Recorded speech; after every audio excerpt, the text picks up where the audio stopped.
Okay, welcome to the Points Performance Podcast. With me, Tom Blade, this week, I'm joined by CrossFit athlete Reggie Fasa.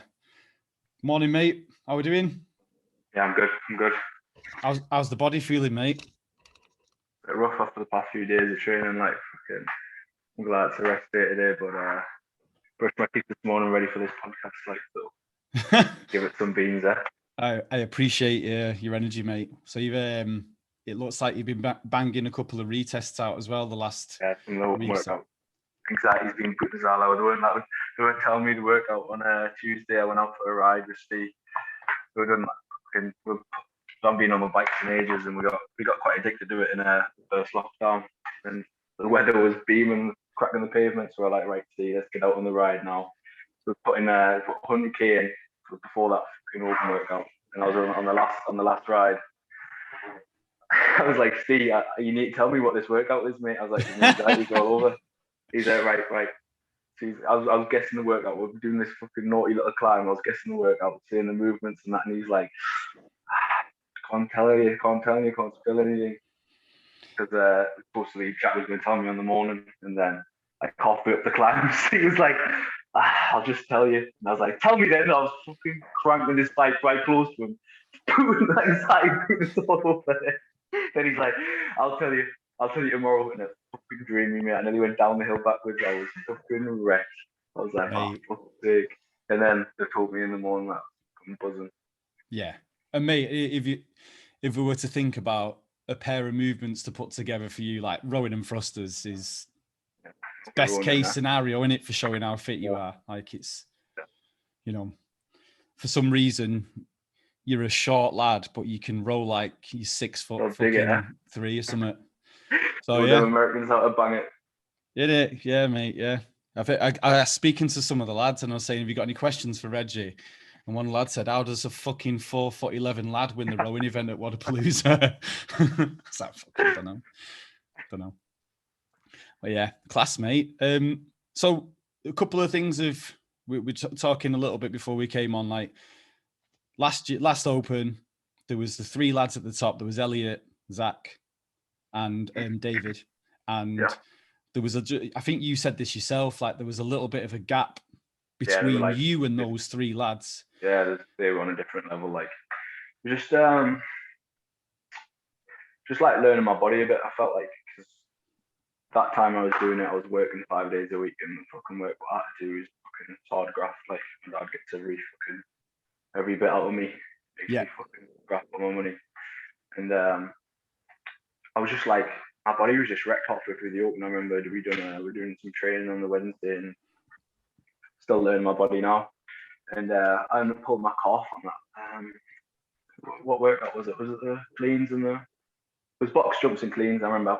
20.4, yeah. Yeah, I took my calf just before that, and I was like, I'm not pulling out the Open just because of that. I could have got through it if I just managed it well. So I got through it, but just learning my body where I didn't have to tweak my calf. I didn't have to do that training session where I was doing box jump overs. I was racing someone in it, and I was like, I didn't have to do that. So just being a bit more sensible about things like that when it comes to that extra session wasn't going to mean anything anyways, like fitness wise, and for it to have the knock-on effect it did.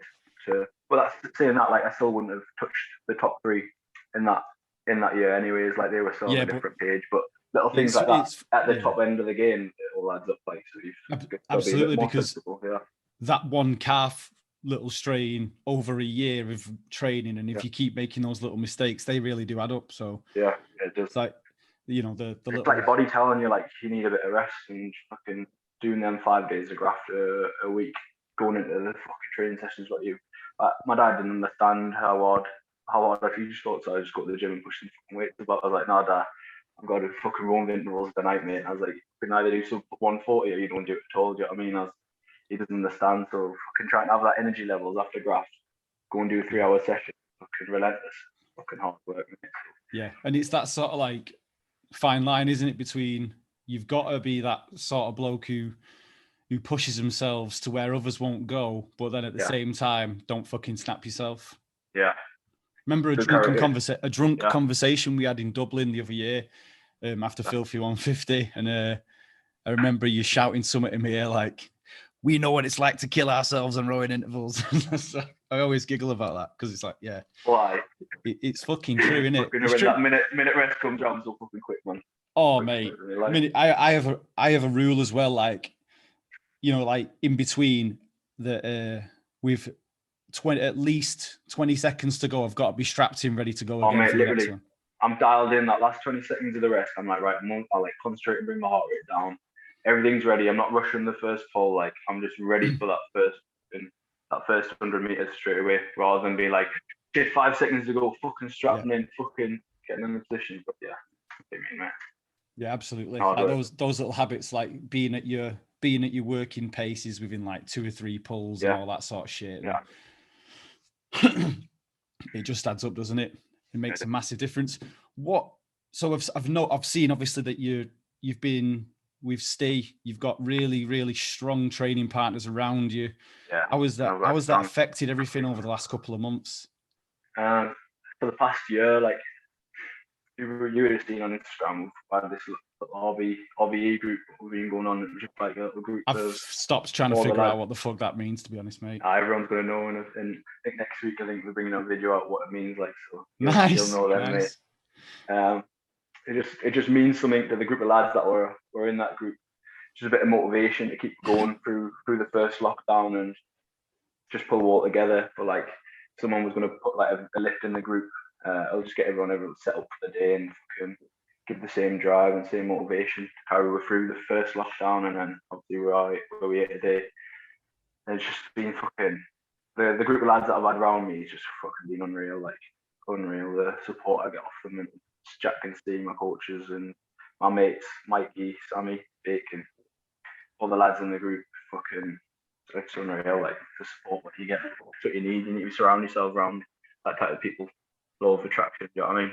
Yeah. Rather than fucking negative people dragging you down. 100%.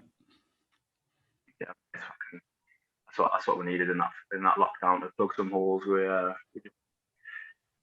just, because we weren't like training in the gym. We're training my mate's garage. So all that we done was just strength. We just plugged that big hole of just get as strong as we could in the first bit. So we're fitness coach. I fucking hated, mate. Like, I've never actually went on a strength cycle and stopped doing competitions and letting fitness drop. Yeah, I hit really fucking hard, mate. I was like, Jack, I need to send a WOD here. I was like, you better give me at least one WOD a week that I can fucking send. But it's what you need. And then I'm just going through the first bit of phase where getting fit again and letting the strength, like the weightlifting side of things, has been a bit of a struggle. Letting that come back down and learning your body to getting fit again. But fuck me, man, it pays off. Like, you can't stay fit all year round. Fucking, your body's ripped off it. And if you only run at like 80% of what your fitness is.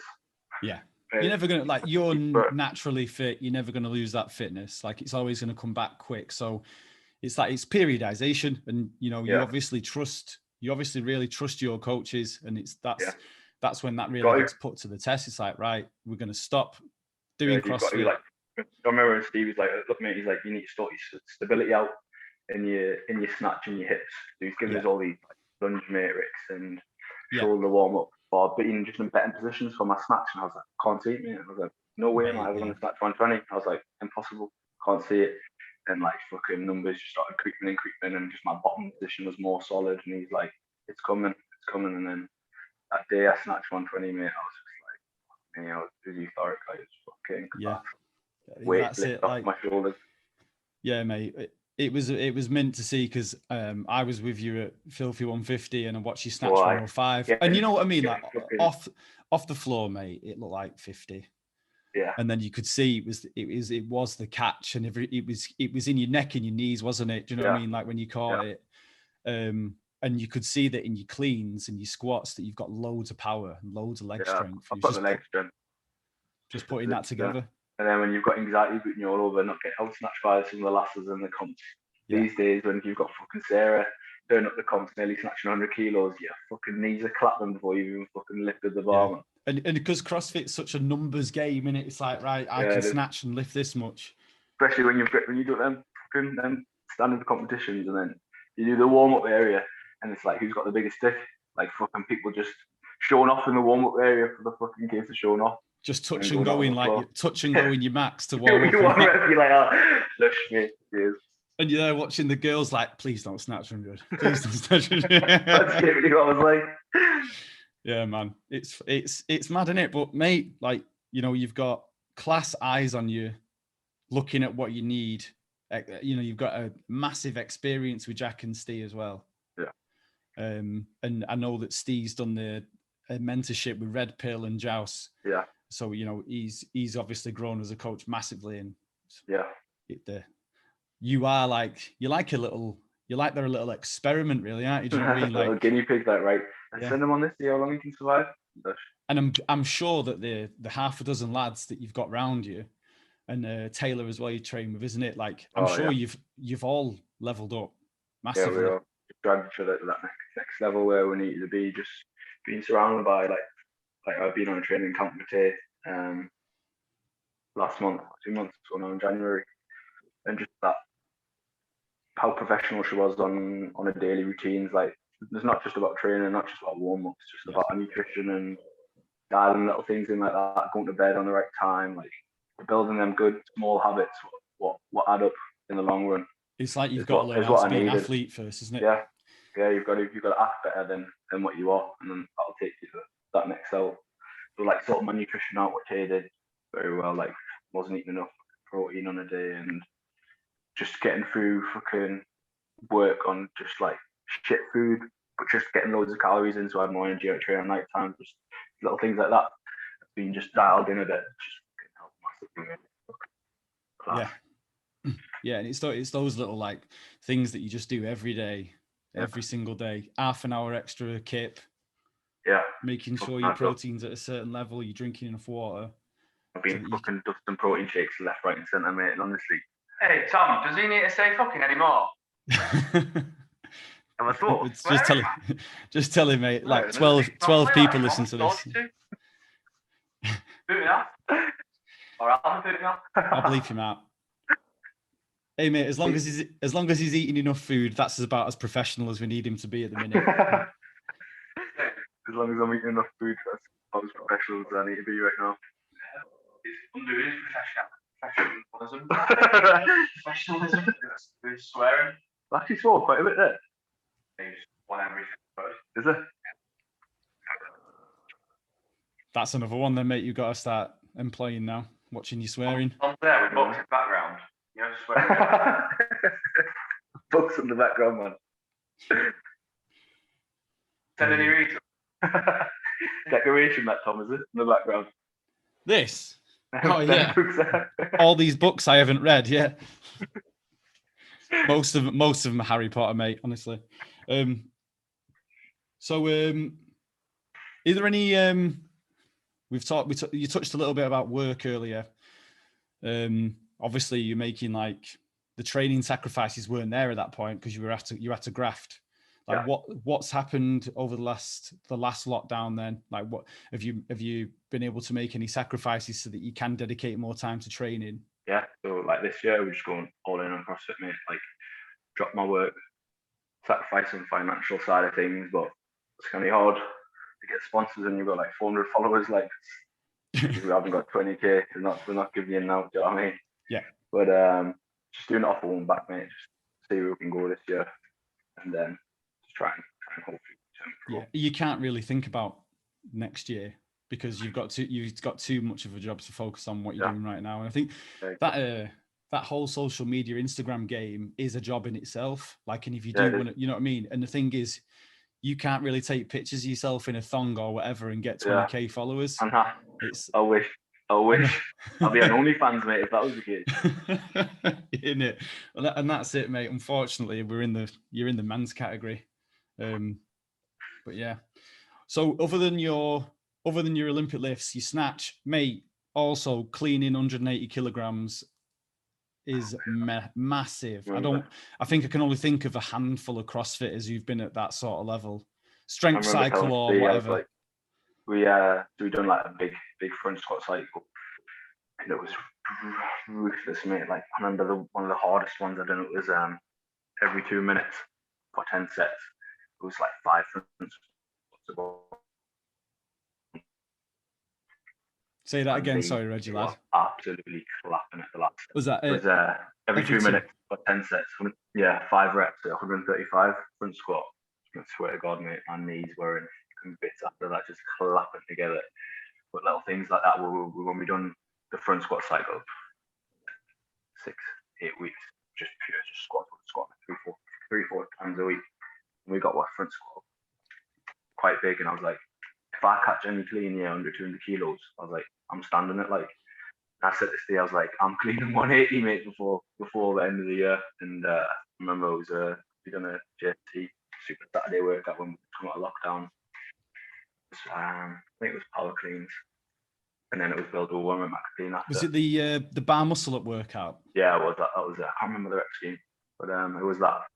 And we just built up a heavy clean after, and just the weight just felt light, mate, and even the pull felt light. But when I stood that up, I was like, right, I can let the front squat cycle go now. Like I've had my fun with that. Yeah, you've tapped that out now. Do you find it weird as like I always find this as CrossFitters, we're so much better at lifting heavy after loads of reps. Yeah, it is. It's mad. I hate maxing out when I'm fresh, and like you've got that bit of adrenaline in your body off doing the workout and a bit of tension. I much prefer it, me, like. Yeah, absolutely. I know, like most CrossFitters I know are like that, and the better ones especially. But yeah, some mate, days, like when you do back when you deadlift, and I was doing deadlift the other day.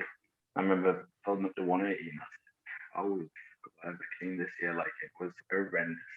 to be fair, mate, I think I did like I think I was doing sets of like 6 to 8, and I was deadlifting 180. It was like, how's that cunt deadlifted this, man? I mean, clean this. How's he clean that? I don't think I said that. I think we were just in awe at the time. I was speaking to my coach Dan about it, who's a JST coach, and we're like, it's mad that it is mad. But yeah, very impressive. Other than the lifting, cleans obviously come really well. You've worked really hard and you're snatching your positions. What else have you really dialed in this year as far as movements go? So we had a little thing leading up to the quarterfinals, because I think 10%, top 10% qualify for the quarterfinals, right, isn't it? So like for the first 3 weeks, it all means now probably just a bit of novelty if you win the UK or you place high, like just a bit of cherry on top. But we've got a thing called Dream Breakers, which was little things I needed to just fine tune, like legless rope climbs, just to be a bit more efficient on them. Handstand walks, just the high skill movements. Get my gymnastics back up there. Obviously, I put quite a bit of weight on in lockdown, and getting stronger just by eating more, not doing all them long workouts. So my gymnastics took weight of the hips, like training with a weighted vest on. So I've lost a bit of weight for my gymnastics, and then just all my skills have just went through the roof. What was the weight discrepancy? Like, what was the weight? I got it to 98 kilos. I think I'm down to. If anyone's met Reggie, he's about 5'8". So if you were at 90 on a good day with those little inserts in his Metcons, so you must have been huge, mate. Oh mate, I was around. I would do burpees. I was like, oh, why are these burpees so hard? Start calling you Gimby, lad. And then we just tightened up the diet a bit. My body weight hasn't changed massively, which my body composition has changed quite a bit. Just leaner. Yeah, and gymnastics just go back through the roof on that. So then back up to scratch, and can feel bulletproof, mate. To be fair, off everything we've been doing, don't feel like I've really got any holes in my game now. But we'll see when the Open comes out, see what pans out. But feel good.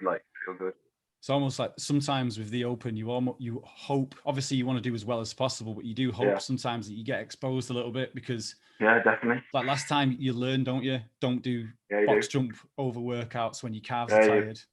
Learn from your own mistakes, do you know what I mean? Yeah, and it does make you a better athlete next time round. Yeah, definitely. Yeah. What are you looking forward to coming out in the Open in this first 3 weeks? I wouldn't mind doing that 7-minute burpee test. Like I saw that. that'll come up. I wouldn't mind doing that fresh. Like, I enjoy sending that a bit. Yeah. What else? Just simple CrossFit, innit? Hopefully, in that first 3 weeks, it definitely will be. They said in the quarterfinal they're going to program it as if you've got access to a full gym.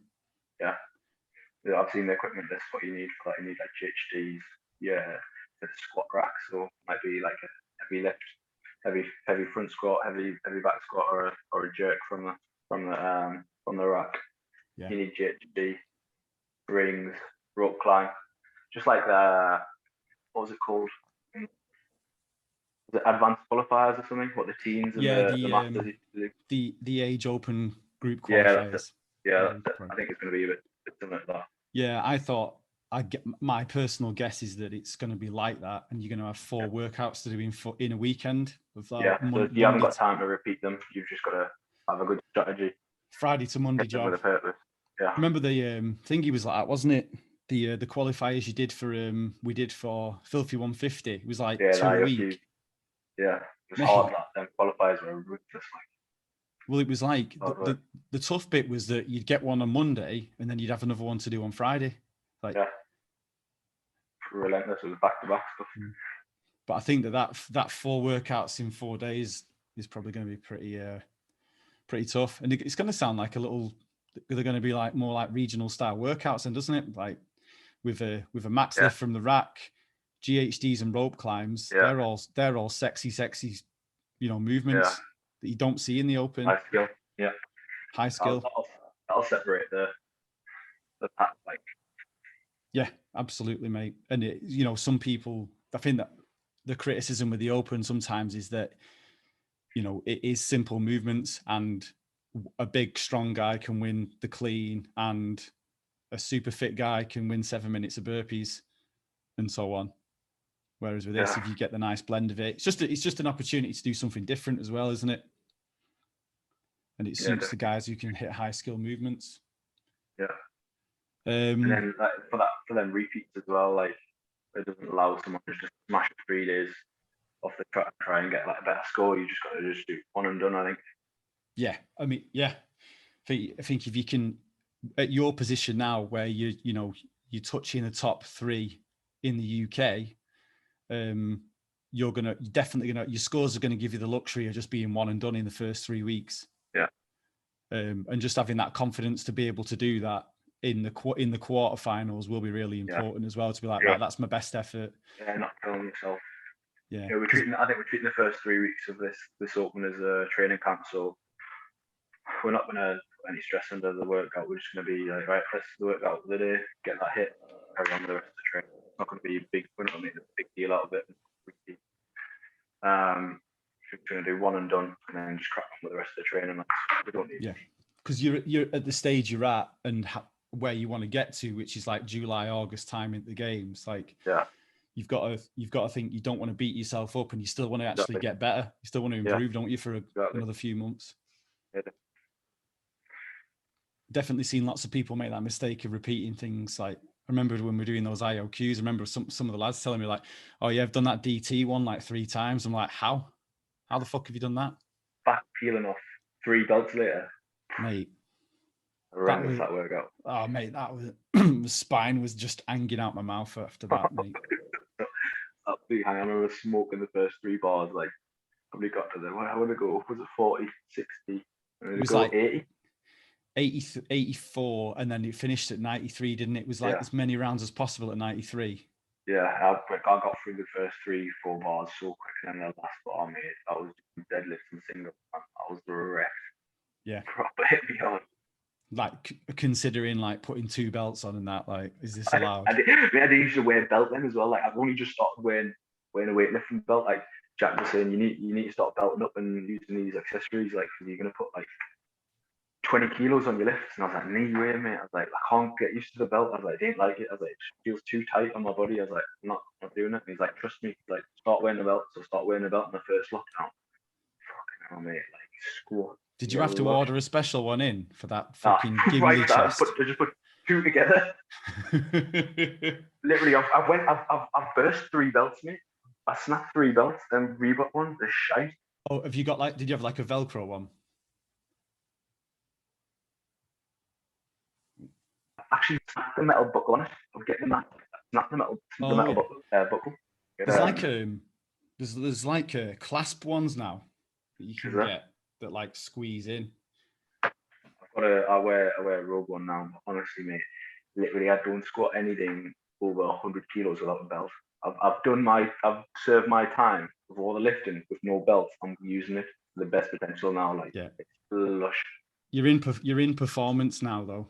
It's like when you back off after wherever you get to up to in the season, hopefully the games, like you can start squatting without a belt and all that then, can't you? But now, like 35 kilo thrusters, it's going on. Oh, it's right. It's class, mate. I've actually wore one on an air squat workout, mate. It was air squats and snatch, and I was like, right. I'm belting up these air squats here. Right. I don't think Steve's let you get away with that. I was wearing it for the snatch mainly, but it was lush to just belt up for the air squats as well, mate. It's just class. No way. I bet he's just stood there like just shaking his head with his gigs on, just like no. He wasn't watching. Thank God. Yeah, you'd have to do that without him watching because I don't think he'd be too happy about that.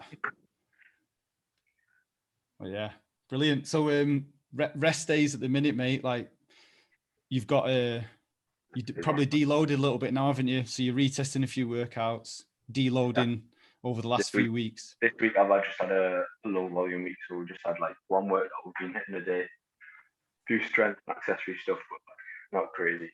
Just stuff to keep you activated and keep a bit of tension in the body. Yeah.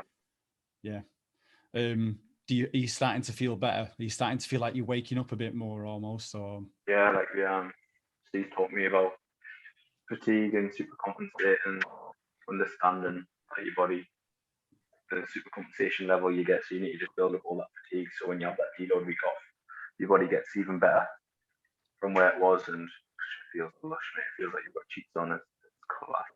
You feel like I remember I've done the Burpee test twice now in the past 2 months, and we've done it in my first training camp, and I honestly I couldn't get over breath, mate. I was literally smiling halfway through. I was like, yes, Steve. I was like, I can't even get over breath here, mate. I was like, I'm gonna have to spend this last 3 months. So it was class.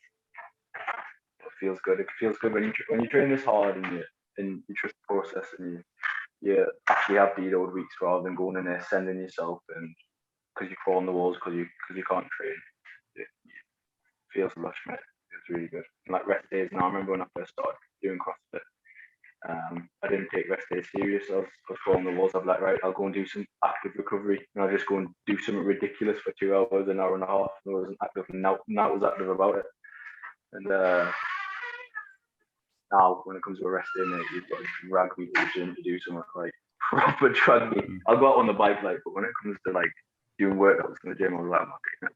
Yeah. And it's almost like you've allowed yourself to recover. So you work so hard on your training days. You don't want to touch a bar when it's literally, mate.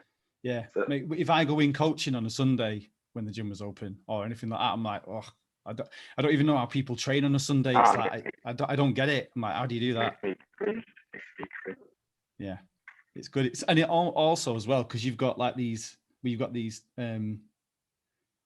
habits that you formed, these more professional lifestyle habits that you perform, dialing your food and your water in and what time you go to bed. It gives you a bit more of a distraction, doesn't it? Like you've got other stuff to focus on. It's like, have I got enough food for the weekend? Yeah. Have I got enough protein shakes in? Have I got enough like liquid carbs about and all that sort of stuff? Yeah, it is. Hey, bang on with that. Brilliant. How much kip are you getting at the minute? Maybe 9 hours. Yeah. Turns up have a lot in that. Yeah. Well, I'm trying to get up at like 4 to 8. And Steve's been doing me brekkie every morning as well, picking me up. He's some boy, like. Proper setup there, aren't you, mate? Hey. He's a good guy, isn't he? He's a good guy. What else do you feel like you've learned from Steve and Jack? Still learning now, but like how to attack workouts and because they've been there, done that at the fucking highest level, like they know when to take rest and like discipline rest and not get carried away with bigger sets. Not going unbroken for the sake of Yeah. it. Literally. Like even in January, mate, I'll be like, right, I'll go unbroken here, mate. He's like, no, I was like, I will, mate. He's like, nah, it's not broken. And just give me that discipline of having that breaking, say it's a 50 chest to bar workout, breaking it up into fives or tens. Do you know what I mean? It sounds weak doing it in sets like that, but it's so easy, mate. You've got to have that discipline to come off the bar, quick rest, and you're back on again. When you've got someone there holding you accountable for it, it doesn't even feel like you've done 50 chest to bar when you break it up like that.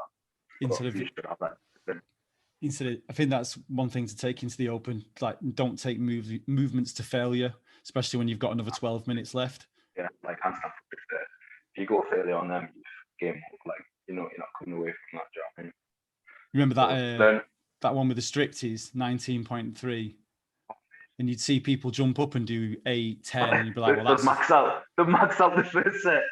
Yeah, it's like, what's your max set? 15. Right then. Well, you've done. Enjoy looking at the wall for fucking 5 minutes. I think when you hear like, I remember that workout and it was like, oh yeah, Emma McQuaid did it and broke it up into 5s. I'm like, right then. Well, you're breaking it up into 2s, aren't you? Yeah, if someone's like that standards doing it in 5s, just speaks volumes. Absolutely. It is like you can get fitter by just being a bit more intelligent. It is. Work smarter, not harder, you know what I mean? That's it. And then again, not just for that workout, like for the weeks and months following along, keep making those intelligent decisions. You get so much fitter instead of just blasting yourself. Oh yeah. We've seen that even on I've seen it on the member level. When we've had members like the 6 a.m. crew all just want to kill each other. Like they'd all just like try and win every day, and none of them would get any better. And it's like you just have to say like, stop. Just because you're in the last round, do not kill yourself. Like leave for once with some in the Was that 6 a.m. crew? They're nutters anyways, mate. Anyone training at that time in the morning? Fruit Loops, like absolute savages. But it's just like holding yourself back a little bit to get better. It is. Classmate. Well, mate, I really, really appreciate your time. I'm really looking forward to seeing how you get on, and I hope that you're not shitting yourself too much about what the workouts are. No, sound. Yeah. To be honest, I'd be more worried about what Jack and Steve have in store for you than the Open. Some of the workouts I've got, mate, that open workout I done on Tuesday, that was easy, man. I was like, I sat down on the road, right. I'm not out of breath. I could have pushed it a bit harder, but I didn't have that pace in my legs off the bike ride. I was like, but the training I do up to this is so much worse. I was like, let's have these open workouts more often. I was like, these are sound like. Mate, honestly, so that video, do you remember watch that video with 15.5 and it's Fronin and Fraser doing it? Yeah. Right. That got took off YouTube for time. And I think it's because Fronin was crying about not winning the Open. Honestly. And I was like, that video was sick. And it got took off YouTube for a few years. And I remember watching it thinking, shit, I think Matt Fraser's going to throw up after it. He was ruined. You know, going outside. In the car park, he was like, that's the worst thing I've ever, I'm not doing that again. Yeah, Fronin was falling off his bike and everything, wasn't he? He couldn't even sit on the assault bike. And then you sat down, like, he's got another round in a minute. And that was the most impressive sign for me. Like, you didn't look uncomfortable in the thrusters. You didn't look like any reps were grindy. And you were rowing at a class pace. I saw you get off the first row at like 50 seconds. I was like, shit. Yeah, I thought I fucked up there. I was like, oh shit, I came up the blocks a bit harder. Yeah, like I was like, nah, it wasn't too bad. I probably should have pushed the pace on the 21s on the thrusters, but I didn't have much in my legs. It's like, that point though, isn't it, where it could go tits up, where you don't want to like bang them and then you're only pulling like 1100 on the rower in the next round. And you always want to finish strong, don't you? Yeah, especially in those like 5 to 7 minute sort of workouts. Yeah, I've repeated that one. I think I did it about 3 years ago. Last time I did it, it was hanging. First time I did it, I had like a week off. I did like a week off training because in that Open because my brother was in hospital, so he had like an anaphylactic reaction to something. Soft cunt. And I had a week off training. And I just came in on the Monday afternoon and just did that workout. No warm up, did it. And have you ever had DOMs in your legs where you can't bend your knees and you're like walking around? Yeah, Just like- I've had that on that wall ball and run workout. You remember that in the Open? Mate, Just I did it. 19 I did it 2 Saturdays ago. My legs. Fucking horrendous. That was probably the worst times I've had in legs off a workout. That wall wasn't and run literally. As soon as I went down, my legs just I couldn't stand back up. I was like, what's wrong with my legs? Yeah, they're broke. Yeah. But yeah, that one's a pacer as well, isn't it? You can't. Yeah, you can't. I'd never done it before. I think I was injured for the 19 Open, and I did it the other Saturday. And I was like, I'm gonna go easy here to start with, because if you go too fast, how long is it? Is it 20 minutes again? It's 15 minutes, isn't it? 15 minutes. 15 minutes, 19 of each. It's a lot of reps. 15 minutes. Yeah. Two movements. It's good, mate. It's a good one. It's a good one for a tall. It's a good one for a taller person, anyway. Oh, it is. But not that you'd know. Sorry, mate. Yeah, but mate, well, impressive. Hopefully, everything comes out that you want, and let's see if we can break into that top 3 in the UK. Yeah, I think that regardless, you're going to get into the quarters, but it would be nice to see where, like, to try and stack up a bit more evenly with those 3 guys again. Definitely. Yeah, wicked, mate. Should be good, mate. Should be good. It's going to be good. Well, thank you very much. Thanks for your time, mate. Cheers for having me on, mate. It's been mint to see you, mate. Yeah, and we'll do this again soon. Yeah, Thanks for listening, guys. See you again. Yeah, mate.